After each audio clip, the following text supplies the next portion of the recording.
नमस्कार, मी विद्या शेळके, एक taxi driver. काय म्हणती पब्लिक? आजचा लुक माझा कसा वाटतोय मला नक्कीच कमेंट करून सांगा. आणि आज आपण चाललो होतो अहिल्यानगर. पण त्याआधी मी तुम्हाला सांगते की माझा पिकअप होतं खूप लांबून, इंटरनॅशनल टर्मिनल क्रूज या ठिकाणून मला आज पिकअप होतं. आणि पिकअप करायला ऑलरेडी जसं बुकिंग कन्फर्म झालं तसंच मी निघाले होते. पण तरीसुद्धा मला खूप ट्रॉफिक लागत होती आणि याचा लुक माझाच मला खूप आवडत होता. त्यामुळं म्हटलं चला आधी पॅसेंजर आपण पिकअप करूया. आणि मी निघाले पॅसेंजर पिकअप करायला. पण कंटिन्युअसली ट्रॉफिक लागत होते. मिनिमम घरातून 10:30 वाजता निघालेले मी. आणि एवढी ट्रॉफिक होती. आणि त्यातल्या त्यात पॅसेंजरचे कंटिन्यू कॉल चालू होते की मॅम कधी याल. आणि पुढे पण असं होतं प्लॅनिंग त्यांचं की पिकअप करायचं. पिकअप करून आधी गुलेश्वर मार्केटला जायचं, तिकडनं मग दादरच्या मार्केटला जायचं. आणि इकडे होती की ट्रॉफिक थोडी पण कमी व्हायला मागत नव्हती. जोपर्यंत मला असं वाटलं मी फ्रीवेला कधी लागेल आणि कधी नाही. पण फ्रीवेला पण लागून मला असं झालं की फ्रीवेला तरी ट्रॉफिक नाही लागणार. पण फ्रीवेला पण तीच परिस्थिती. जोपर्यंत फ्रीवेचा ब्रिज मी सोडत नव्हते तोपर्यंत कंटिन्यू ट्रॉफिक होती. त्यानंतर CSTचा सिग्नल लागला, तिथे पण सेम सिच्युएशन. म्हटलं जाऊ द्या, एकदाचं मला पॅसेंजर पिकअप करणं खूप जास्त महत्त्वाचं होतं. कारण की कंटिन्यू फोन येत होते आणि प्रत्येक वेळेस एकच गोष्ट सांगायलाही बरं वाटत नाही पॅसेंजरला. आणि खरंच ऑलरेडी 2 तास लागून गेले होते मला लोकेशनला पोहोचायला. म्हणजे 10:30 वाजता निघालेली मी, 12:30 वाजता लोकेशनवर पोहोचले. कारण की इतका ट्रॉफिक मला दुपारचा लागतो आहे म्हटल्यावर मला पण खूप हे झालं की म्हणजे बोलतो ना आपण की मूड पूर्ण खराब व्हायला लागला की इतका ट्रॉफिक का लागतो आहे. आणि त्यातले त्यात आज अहिल्यानगरला जायचं होतं. यांना शॉपिंग करून अहिल्यानगरला जायचं होतं. म्हटलं ठीक आहे, 3 लेडीज होत्या, 1 जेंट्स होते. त्यांचं सगळ्यांचं लगेज म्हटलं आधी गाडी व्यवस्थित त्यांच्या लोकेशनवर पार्क केली. हे क्रूजच्या ठिकाणून मी पिकअप करायला आले होते. सगळे सीट मागचे फोल्ड करून मॅमचं सगळं व्यवस्थित आधी लगेज ठेवून घेतलं. आणि त्यांना सांगितलं की तुम्ही मला लोकेशन तुम्हाला जिथे जिथे थांबायचं आहे तिथलं सेंड करा. पण मॅम म्हणे काही नाही मॅम, आधी आपण मार्केटला जाऊया आणि त्यानंतर मग परत दादर मार्केटला जाऊया. आधी त्यांनी दादर मार्केटच सांगितलेलं, पण मला वाटलं ह्या मार्केटला त्यांना जर स्वस्तात काही मिळालं तर इकडं पटकन फ्रीवे पकडता येईल. अटल सेतू घेऊन लगेच आपण पुणे हायवेला लागू शकतो. पण मी जे ठरवते ते कधी होत नाही आणि जे ठरवत नाही त्याच गोष्टी नेहमी होतात. त्यामुळं म्हटलं चला मागचा पुढचा विचार न करता मी माझ्या प्रवासाला, आमच्या जर्नीला एक छान अशी सुरुवात केली होती. आणि मग म्हटलं पहिले आपण इकडच्या मार्केटमध्ये जाऊन येऊया. मार्केटमध्ये निघालो आणि मार्केटमध्ये आल्यानंतर त्यांना शॉपिंग वगैरे करूनच आपण निघूया लगेच अहिल्यानगरला. पण सगळा अंदाज माझा असं मला वाटलं की आता थोडं प्लॅनिंग थोडं चेंज होतं आहे. पण माझं जेवढं बेस्ट होता मी माझ्या कामाला खूप पहिल्यापासून देते. खूप प्रामाणिकपणे मी माझं काम नेहमीच करत राहते. याही वेळेस मी त्यांना सांगितलं की मॅम इथे खरंच खूप चांगले कपडे असो कोणत्याही वस्तू, खूप लांबून लोक येतात ह्या मार्केटला खरेदी करण्यासाठी. ते तुम्ही म्हणतात ना होलसेल घ्या किंवा रिटेल घ्या, तुम्हाला हवं तसं बार्गेन करता आली तुम्ही करा, तुम्हाला पाहिजे ते. व्हरायटी खूप होत्या, चांगल्या क्वालिटीच्या होत्या, पण त्यांना खूप कमी दरात हवं होतं. त्यामुळे इथे काही त्यांनी शॉपिंग केली नाही. मला म्हणे ताई आपण इथे काही शॉपिंग करू शकत नाही, आपण दादरला जाऊ. मग मी लगेचच मागचा पुढचा विचार न करता त्यांना लगेचच दादरच्या दिशेला निघालो. दादरला निघाल्यानंतर म्हटलं आता मी आधी CNG भरते, मग तुम्हाला फिरवत बसते, म्हणजे पुढची शॉपिंग करूया आपण. आधी CNG भरला, मग लगेच आम्ही दादरला निघालो. दादरला पोहोचलो, त्यांना ड्रॉप केल्यानंतर म्हटलं आता तुम्ही निवांत शॉपिंग करा. मी इथं सावलीत गाडी पार्क केली आहे, मी गाडीत बसते. कारण की कोणीतरी हवालदार येऊन फाईन मारून जाईल, नाही तर गाडीला लॉक ते हे बसवून जातील टायरला. त्यामुळं मी काही तुमच्यासोबत येत नाही. पण त्यांचा आग्रह खूप होता, नाही विद्याताई चला. मग मी पण गेले. थोड्या वेळ त्यांच्यासोबत शॉपिंग त्यांना करू लागले. नंतर परत मी त्यांना पिकअप केलं आणि म्हटलं आता फायनली निघा, कारण की 3-4 तास होऊन गेले होते ऑलरेडी त्यांना मी मार्केटमध्ये सोडून. आणि संध्याकाळच्या फायनली आम्ही 4, 4:30, 5 वाजता नाही 4:30 बरोबर 4 वाजता आम्ही मुंबईच्या बाहेर पडलो. मुंबईच्या बाहेर पडल्यानंतर पण असं होतं की आता ट्रॉफिक लागते का काय संध्याकाळचे. म्हटलं नाही लागणार, चला अटल सेतू घ्यायचा होता.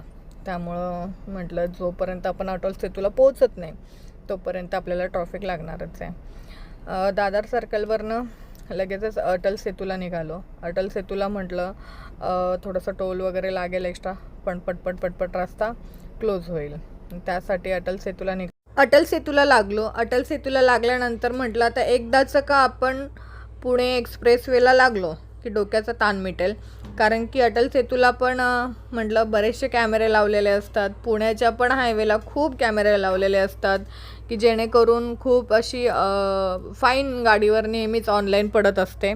आणि बऱ्यापैकी फाईन माझी आता खूप जास्त झालेली होती गाडीवर, कारण की आपण किती पण स्पीड कंट्रोल केली. बऱ्याच ठिकाणी पुणे एक्सप्रेसवेला 60ची लिमिट दिलेली आहे आणि ते 60-65 जरी गेलं तरी 1000 रुपये फाईन ते ऑनलाईन येऊन जायचे. त्यामुळे मला पुण्या रूटनी जायचं म्हटलं की पहिले तो विचार येतो की परत एखादी फाईन पडायची गाडीवर आणि परत आपल्याला काय म्हणतात 4 आण्याची मुर्गी आणि 12 आण्याचा मसाला व्हायचा. त्यामुळं म्हटलं ठीक आहे, काही हरकत नाही, हळूहळू जाऊया पुण्यापर्यंत, त्यानंतर बघताच येईल पुढे. कारण की पुण्याच्या नंतर नगर हायवेला काही इतकं कॅमेरेज वगैरे नाही आहे. त्यामुळं मग म्हटलं पुणा हायवेला आधी लागूया. पुणा हायवेला आलो आणि लगेचच आम्हाला पुढचा प्रवास कंटिन्यू करायचा होता. घाटाचं स्टार्ट झाला घाट जसा, आणि सगळेच पॅसेंजर म्हणजे ज्या टीम होती त्यांची टीम म्हणजे ज्या क्षेत्रात ते काम करतात, ज्या व्यवसायात ते काम करतात, त्या व्यवसायातलं एक म्हणतो ना बिझनेस टूर होता त्यांचा. त्या बिझनेस टूरला ते गेलेले होते आणि बिझनेस टूर त्यांचा करून रिटर्न झालेले होते. एक चांगलं असं प्रोडक्ट आहे त्यांचं, चांगलं मोठं कंपनीचं नाव आहे. आणि मग मी त्यांना म्हटलं की आपण पुण्यात फायनली पोहोचलो आहे आणि SK पेट्रोल पंपावर जाऊन आम्ही पेट्रोल भरलं, CNG भरली SK CNGला. आणि बऱ्यापैकी असं होतं की पॅसेंजर चांगले होते, खूप त्यांचं करावं तेवढं कौतुक कमी होतं, पण त्यांचं एक काम निघत होतं रस्त्यामध्ये.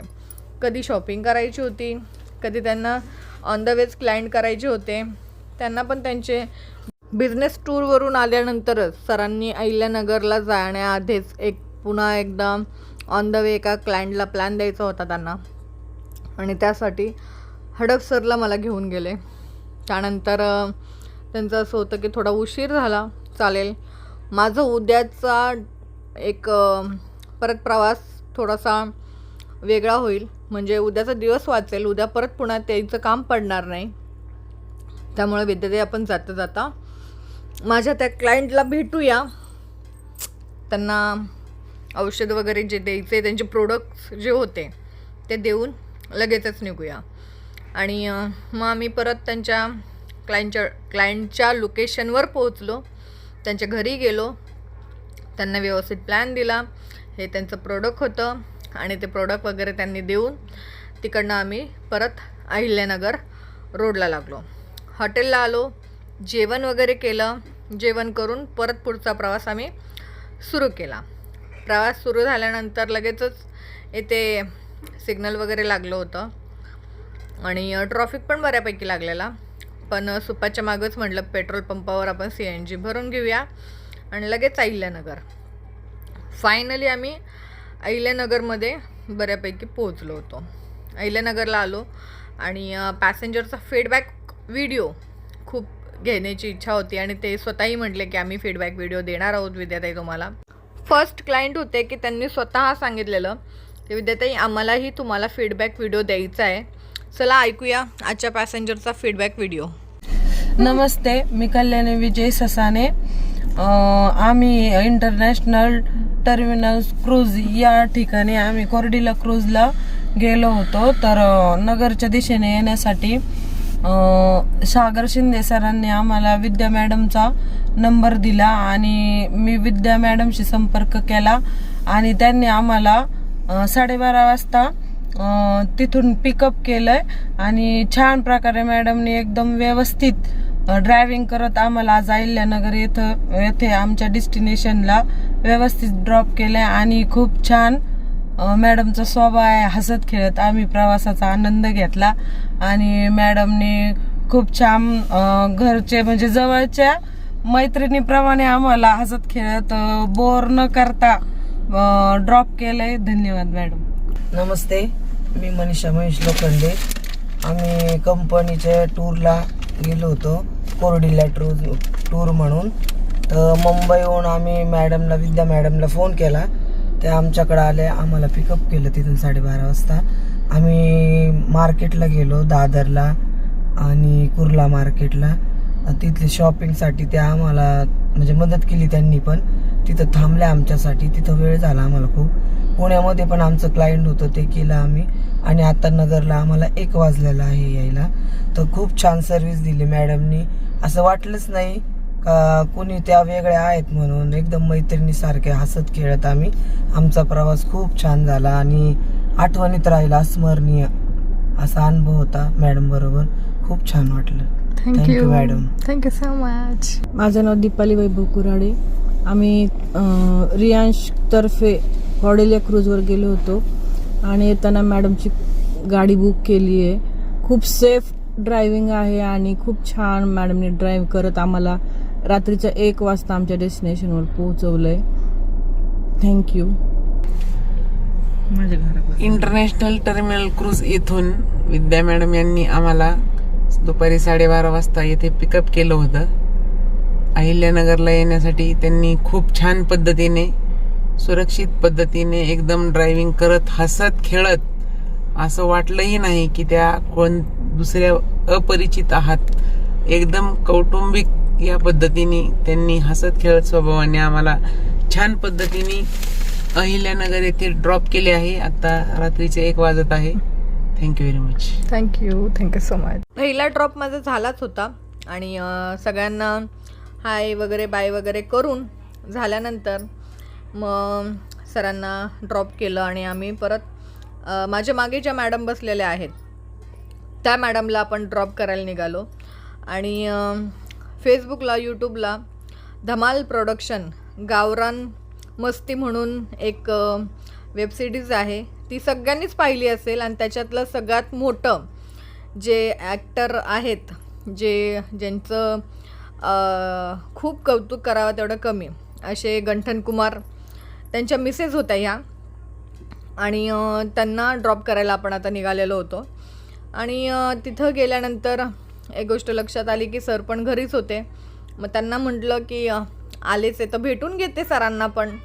आणि सरांचा जे आपण त्यांच्या वेबसिरीजमध्ये जे गंठन कुमार पाहतो ते खूपच विनोदी आहे. नमस्कार. धमाल प्रोडक्शनवर गावरान मस्ती नावाची वेब सिरीज आहे, त्याच्यात मी गंठन कुमार हा रोल करतो. धन्यवाद सर. आणि तुमच्या वाईफला मी आज घेऊन आलेले मुंबईवरनं नगरला. तर काय वाटतं तुम्हाला की महिला कोणत्या क्षेत्रात मागं राहू शकतात? नाही, कुठंच नाही मागं राहू शकत. थँक्यू सो मच आणि खूप खूप शुभेच्छा. तुमचं कॅरेक्टर आम्हाला सगळ्यांनाच खूप आवडतं आणि खूप छान ॲक्टिंग असते तुमची. Thank you so much. धन्यवाद. धमाल प्रोडक्शन त्यातले गावरान मस्ती ह्या वेबसिरीजमध्ये गंठन कुमार हे कॅरेक्टर आणि रिअलमधलं कॅरेक्टर खूप वेगळं होतं. मॅडमला ड्रॉप केल्यानंतर माझा 3रा ड्रॉप ते करता करता मला रात्री 2 वाजले. आणि तुम्हालाही तुमचे असेच सुखदायी प्रवास करायचे असेल, म्हणतात भ्रमण ही खरी श्रीमंती आहे. खरंच फिरत जा, आनंदित राहत जा आणि आनंदात फिरत जा. त्यासाठी गाडी नक्की बुक करा. धन्यवाद. Tata, bye bye.